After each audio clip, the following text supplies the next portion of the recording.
Hello, my darling, and welcome to today's story time. If you like what you hear, please make sure to like, comment, and subscribe.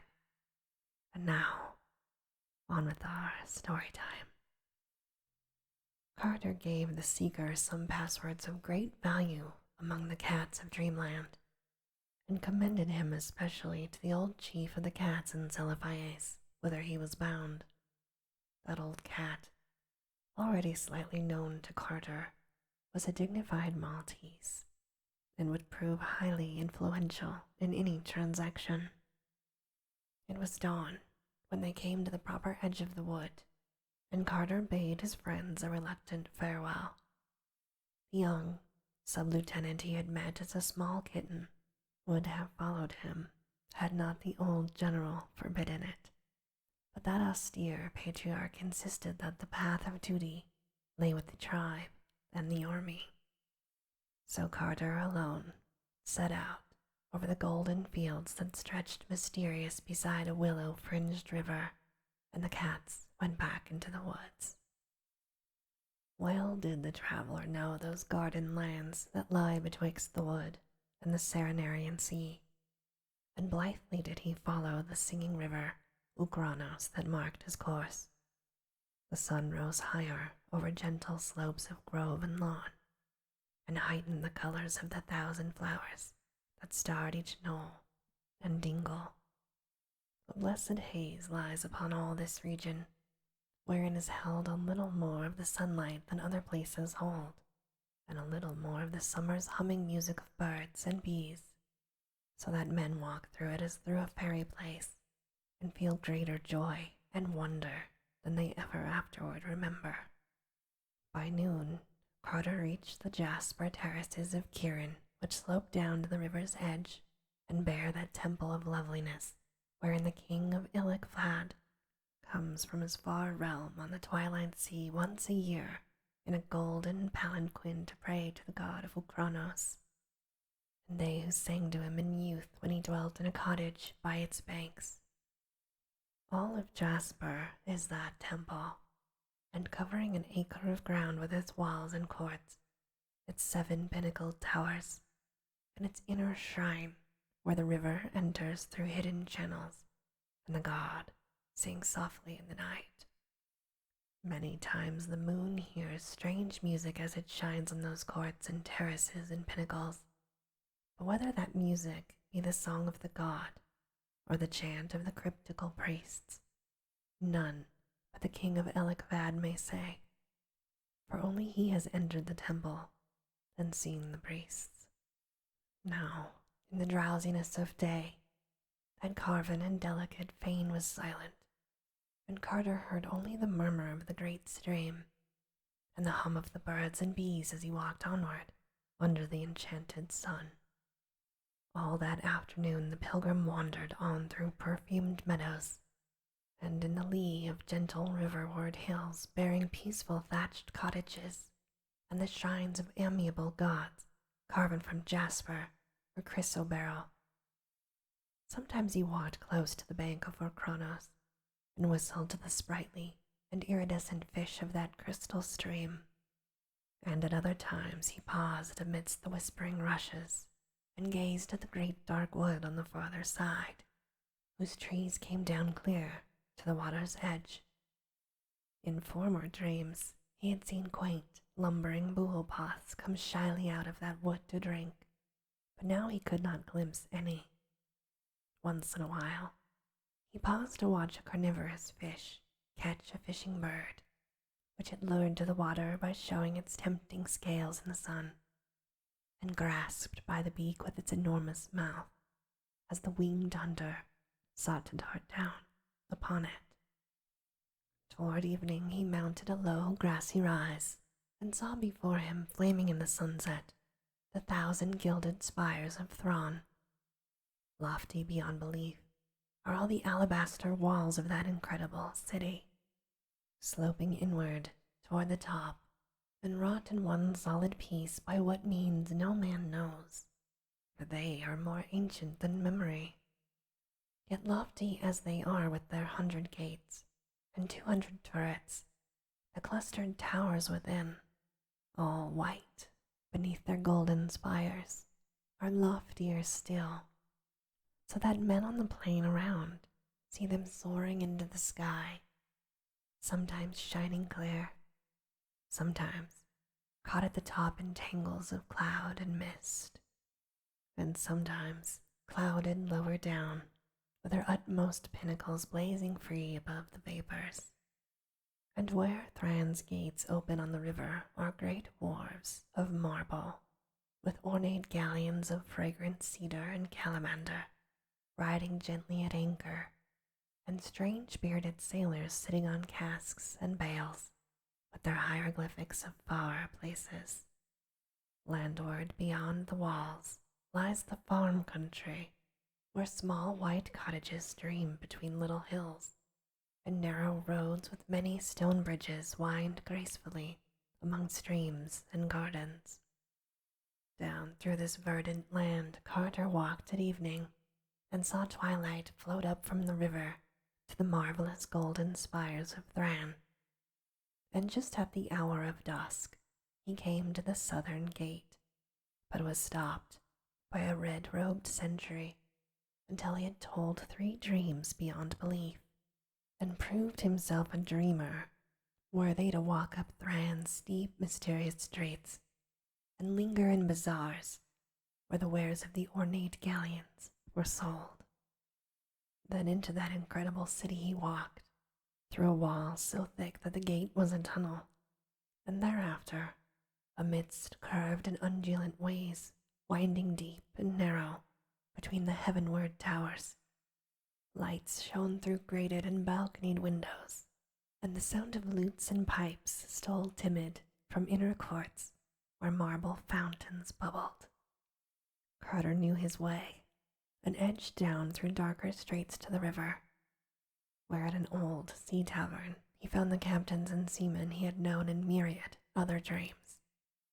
There he bought his passage to Celiphaes on a great green galleon, and there he stopped for the night after speaking gravely to the venerable cat of that inn, who blinked, dozing, before an enormous hearth and dreamed of old wars and forgotten gods. In the morning, Carter boarded the galleon bound for Celiphaes, and sat in the prow as the ropes were cast off, and the long sail down to the Serenarian Sea began. For many leagues the banks were much as they were above Thran, with now and then a curious temple rising on the farther hills towards the right, and a drowsy village on the shore, with steep red roofs and nets spread into the sun. Mindful of his search, Carter questioned all the mariners closely about those whom they had met in the taverns of Celiphaes. He asked the names and ways of the strange men with long, narrow eyes, long-lobed ears, thin noses, and pointed chins, men who came in dark ships from the north and traded onyx for the carved jade and spun gold, and little red singing birds of Celiphaes. Of these men the sailors knew not much, save that they talked but seldom, and spread a kind of awe about them. Their land, very far away, is called Ingenok, and not many people cared to go thither because it was a cold, twilight land, and said to be close to the unpleasant Leng, even though highly impassable mountains towered on the side of Leng where it was thought to lie, so that none might say whether this evil plateau, with its horrible stone villages and unmentionable monastery, were really there, or whether the rumor were only a fear that timid people felt in the night when those formidable barrier peaks loomed black against a rising moon. Certainly men reached Leng from very different oceans, but of other boundaries of Ingenok those sailors had no notion, nor had they heard of the cold waste and unknown Kadath, save from vague, unplaced reports. And of the marvelous sunset city which Carter sought, they knew nothing at all. So the traveler asked no more of far things, but bided his time until he might talk with those strange men from cold and twilight Inganok, or the seed of such gods as carve their features on the Kuranes. Late in the day, the galleon reached those bends of the river which traverse the perfumed jungles of Cled. Here, Carter wished he might disembark, for in those tropic tangles sleep wondrous palaces of ivory, lone and unbroken, where once dwelt fabulous monarchs of a land whose name is forgotten. Spells of the Elder Ones keep these places unharmed and undecayed, for it is written that there may be one day need of them again. And elephant caravans have glimpsed them from afar by moonlight, although no one dares approach them closely because of the guardians to which their wholeness is due. But the ship swept on, and the dusk hushed the hum of the day, and the first stars above blinked answers to the early fireflies on the banks as that jungle fell far behind. It left only its fragrance as a memory that had once been. And all through the night, that galleon floated on past mysteries unseen and unsuspected. Once a lookout reported fires on the hills to the east, but the sleepy captain said they had better not be looked at too much, since it was highly uncertain just who or what had lit them. In the morning the river had broadened out greatly, and Carter saw by the houses along the banks that they were close to the vast trading city of Hellanith on the Serenarian Sea. Here, the walls are of rugged granite, and the houses are peaked fantastic with beamed and plastered gables. The men of Hellanith are more like those of the waking world than any others in this dreamland, so that the city is not sought except for barter, but is prized for the solid work of its artisans. The wharves of Hellanith are of oak, and there the galleon made fast while the captain traded in the taverns. Carter also went ashore and looked curiously upon the rutted streets where wooden ox carts lumbered, and feverish merchants cried their wares vacuously in the bazaars. The sea taverns were all close to the wharves on cobbled lanes, salt with the spray of high tides, and they seemed exceedingly ancient, with their low, black-beamed ceilings and casements of greenish bull's-eye panes. Ancient sailors in those taverns talked much of distant ports, and told many stories of the curious men from Twilight and Granick, but had little to add to what the seamen of the galleon had told. Then, at last, after much unloading and loading, the ship set sail once more over the sunset sea, and the high walls and gables of Hellanith grew less, as the last golden light of day lent them a wonder and beauty beyond any that man had ever given them. 2 nights and 2 days the galleon sailed over the Serenarian Sea, sighting no land and speaking but one other vessel. Then, near sunset of the 2nd day, there loomed up ahead the snowy peak of Haran, with its ginkgo trees swaying on the lower slopes. Carter knew that they were come to the land of Uthnargai and the marvelous city of Seliphaes. Swiftly there came into sight the glittering minarets of that fabulous town, and the untarnished marble walls with their bronze statues, and the great stone bridges where Naraxa joins the sea.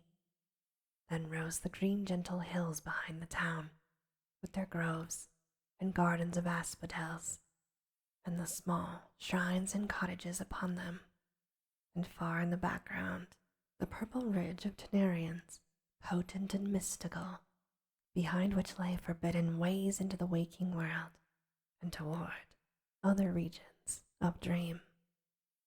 The harbor was full of painted galleys, some of which were from the marble cloud city of Serenian. It lies in the ethereal space beyond where the sea meets the sky, and some also were from more substantial ports of the oceans of Dreamland. Among these, the steersman threaded his way up to the spice-fragrant wharves, where the galleon made fast in the dusk as the city's million lights began to twinkle out over the water. Ever new seemed this deathless city of vision, for here time has no power to tarnish or destroy. As it has always been, is still the turquoise temple of Nyarlathotep, and within it are the 80 orchard-wreathed priests who are the same who built it 10,000 years ago. Shining still is the bronze of the great gates, and the onyx pavements are ever worn and never broken. And the great bronze statues on the walls look down on merchants and camel drivers, older than fable, yet without one gray hair in their forked beards. Carter did not at once seek out the temple, or the palace, or the citadel, but stayed by the seaward wall amongst traders and sailors. And when it was too late for rumors and legends, he sought out an ancient tavern he knew well. He rested there with the dreams of the gods on unknown Kadath whom he sought. The next day he searched all along the quays for some of the strange mariners of Inganok, but he was told there were none now in the port, their galley not being due from the north for 2 full weeks.